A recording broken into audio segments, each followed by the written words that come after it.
నిర్మా washing powder 1980లలో భారతదేశంలో సామాన్య ప్రజలకు అందుబాటులో ఉండే సబ్బు మరియు డిటర్జెంట్ మార్కెట్లో విప్లవాన్ని తెచ్చిన నిర్మా వాషింగ్ పౌడర్ ఇటీవలి దశాబ్దాల్లో తన ప్రభావాన్ని కోల్పోయింది.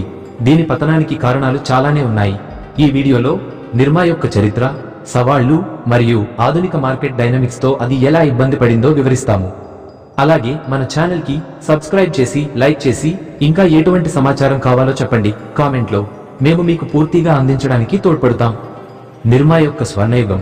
డాక్టర్ కర్షన్ భాయ్ పటేల్ ఒక విజనరీ వ్యాపారవేత్త.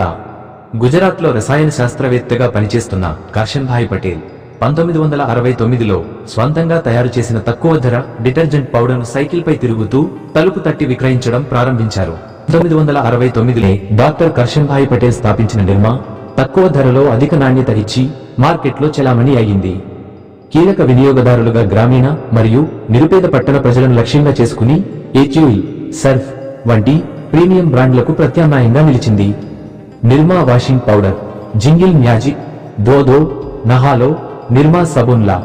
1980లలో ప్రారంభమైన నిర్మా జింగిల్ భారతీయ జనజీవితంలో ఒక భాగంగా మారింది.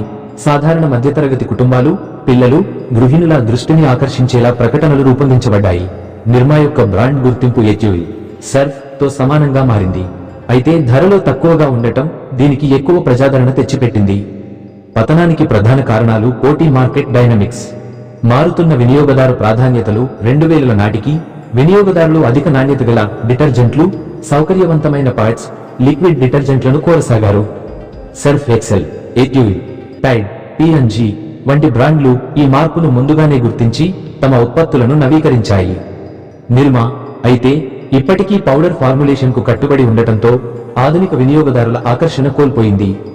1990లలో భారత్ ఆర్థిక సరళీకరణ తర్వాత HUL, P&G, ఏరియల్ వంటి కంపెనీలు సాంకేతికత మరియు టార్గెటెడ్ మార్కెటింగ్ తో మార్కెట్ను కబళించాయి. ప్రీమియమైజేషన్ తరువాతి తరం వినియోగదారులు లిక్విడ్ డిటర్జెంట్లు, పాడ్లు, పాడ్స్ వంటి సౌకర్యవంతమైన ఉత్పత్తుల వైపు మొగ్గు చూపారు. 1990ల చివరలో భారత్లో రిటైల్ విప్లవం. సూపర్ మార్కెట్లు, షాపింగ్ మాల్స్ ప్రారంభమైంది. HUL, P&G వంటి కంపెనీలు సదుపాయమైన సరఫరా నెట్వర్క్లను అభివృద్ధి చేయగా నిర్మా సంప్రదాయ మార్కెటింగ్ పద్ధతుల్లోనే కొనసాగింది. దేశవ్యాప్తంగా హైపర్ మార్కెట్లు మరియు ఆన్లైన్ విక్రయాల్లో నిర్మా ఉనికి చాలా తక్కువగా మారింది. నిర్మా ఈ మార్పుతో అనుసంధానించుకోలేకపోయింది. ఆ తరువాత పర్యావరణ నియంత్రణలు. ఫాస్ఫేట్లపై నిషేధం. 2010లలో కొన్ని రాష్ట్రాలు డిటర్జెంట్లలో ఫాస్ఫేట్లను నిషేధించాయి. ఇవి నీటి మాంద్యానికి కారణమవుతాయి అని నిర్మా తన ఫార్ములేషన్లో మార్పులు తీసుకురావలసి వచ్చింది. కానీ ఇది ధరలు లేదా ప్రభావాన్ని ప్రభావితం చేసి ఉండవచ్చు. బ్రాండ్ ఇమేజ్ మరియు మార్కెటింగ్లో ఆధునికీకరణ లేకపోవడం. నిర్మా యొక్క మార్కెటింగ్ స్ట్రాటజీలు స్థిరంగా ఉండి యువతలో అపీల్ కోల్పోయాయి. సోషల్ మీడియా మరియు డిజిటల్ ప్రచారాలలో పాల్గొనకపోవడం ఒక పెద్ద తప్పు. Budget brand tag. ప్రీమియం ఉత్పత్తులకు మార్కెట్ మారిపోయిన సర్ఫ్ ఎక్సెల్, డాగ్ అచ్చే హై అనే కొత్త కాన్సెప్ట్తో తల్లిదండ్రుల భావోద్వేగాలను ముడిపెట్టి మార్కెటింగ్ చేయడం. టైడ్, చాలా తక్కువ, మెత్తగా, ఇంకా శుభ్రంగా అనే ట్యాగ్లైన్తో నమ్మకం పొందడం. రెన్, మెరుపులాంటి తెలుపు ఎఫెక్ట్ ద్వారా మధ్య తరగతి ప్రజలను ఆకర్షించడం. ఇది ప్రీమియం బ్రాండ్లు తమ USPలను నిరంతరం నవీకరించుకుంటూ మార్కెట్లో ముందుకు వెళ్లిన విధానాన్ని చూపుతుంది. అయితే నిర్మా స్థిరంగా ఉండిపోయింది. నిర్మా తన తక్కువ ధర ఇమేజ్ని మార్చుకోలేదు. 2010 తర్వాత డిజిటల్ మార్కెటింగ్ విప్లవాన్ని ఉపయోగించుకోవడంలో నిర్మా విఫలమైంది. బ్రాండ్లు సోషల్ మీడియా ప్రచారాలు, ఇన్ఫ్లుయెన్సర్ మార్కెటింగ్, డిజిటల్ అడ్వర్టైజింగ్ ద్వారా కొత్త వినియోగదారులను ఆకర్షించాయి. నిర్మా ఈ మార్పును అనుసరించలేదు, తద్వారా కొత్త తరం వినియోగదారులకు దూరమైంది.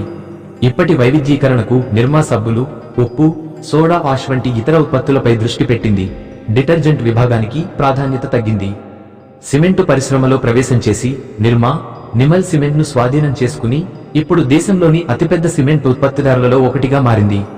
ఆటోమేటిక్ వాషింగ్ మెషిన్లకు అనుకూలమైన డిటర్జెంట్ల అభివృద్ధికి నిర్మా అడ్వాన్స్ అనే కొత్త డిటర్జెంట్ను విడుదల చేయడం ద్వారా ఈ విభాగంలో అడుగుపెట్టింది. ఆరోగ్య పరిరక్షణ ఉత్పత్తులు. నిర్మా హైజీన్ ఉత్పత్తులు, హ్యాండ్ వాష్, శానిటైజర్స్ విభాగంలో ప్రవేశించే ప్రయత్నాలు చేసింది. నిర్మా వాషింగ్ పౌడర్ పూర్తిగా ఆగిపోలేదు, కానీ దాని మార్కెట్ వాటా గణనీయంగా తగ్గింది. 2021 నాటికి భారత డిటర్జెంట్ మార్కెట్లో దాని వాటా 5% మాత్రమే. HUL మరియు P&G 60% కంటే ఎక్కువనే చేశాయి. నిర్మా బ్రాండ్ భవిష్యత్తు తిరిగి నిలబడగలదా? అంటే ఖచ్చితంగా చర్యలు తీసుకోవాలి. అవి ప్రీమియం డిటర్జెంట్ విభాగంలో ప్రవేశం, హై ఎండ్ కస్టమర్స్ కోసం ప్రత్యేక ఉత్పత్తులను లాంచ్ చేయడం, డిజిటల్ మార్కెటింగ్ లో పెట్టుబడులు, influencer marketing, commerce expansions, social media campaigns ద్వారా పునరుజ్జీవనం, పర్యావరణ హిత డిటర్జెంట్ల అభివృద్ధి, ఈకో ఫ్రెండ్లీ బయో డెగ్రేడబుల్ డిటర్జెంట్స్ మార్కెట్ను లక్ష్యంగా చేసుకోవడం, తదుపరి తరం వినియోగదారులను ఆకర్షించగల బ్రాండ్ పునర్నిర్మాణం, నూతన ప్రకటనలు, బ్రాండ్ రీఇమేజింగ్, ఆధునిక మార్కెటింగ్ టెక్నిక్ల వినియోగం. నిర్మా ఇప్పటికీ గ్రామీణ భారతదేశంలో ఒక గుర్తింపు పొందిన బ్రాండ్. సరైన వ్యూహాలతో ఇది మళ్లీ ఎదిగే అవకాశముంది. మార్కెట్ డైనమిక్స్ ను అర్థం చేసుకుని కొత్త వినియోగదారులను ఆకర్షించగలిగితే ఇది తిరిగి ఒక ప్రధాన డిటర్జెంట్ బ్రాండ్ గా మారవచ్చు. నిర్మా వాషింగ్ పౌడర్ ఒక సామాన్య ముద్రిత బ్రాండ్ గా ప్రారంభమై భారతీయ ఇంటింటా చర్చనీయాంశంగా మారి చివరకు మార్కెట్ మార్పులకు తగ్గిపోయిన కథ ఇది. అయినప్పటికీ కంపెనీ వ్యాపార రంగాల్లో విస్తరణతో సత్తా చాటుతోంది.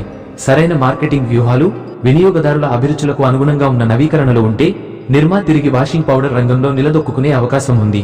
ఇది భారతీయ వ్యాపారాలు ఆధునికత మరియు వినియోగదారు అభిరుచులతో ఎలా సమన్వయం పాటించాలో నేర్పే ఒక పాఠం. ఇది ఫ్రెండ్స్ ఈ రోజుటి వీడియో. మరో వీడియో కోసం సబ్స్క్రైబ్ ఐకాన్ పక్కనే ఉన్న బెల్ ను క్లిక్ చేయండి. దయచేసి వీడియో నచ్చితే లైక్ మరియు షేర్ చేయండి. Thank you. జై హింద్.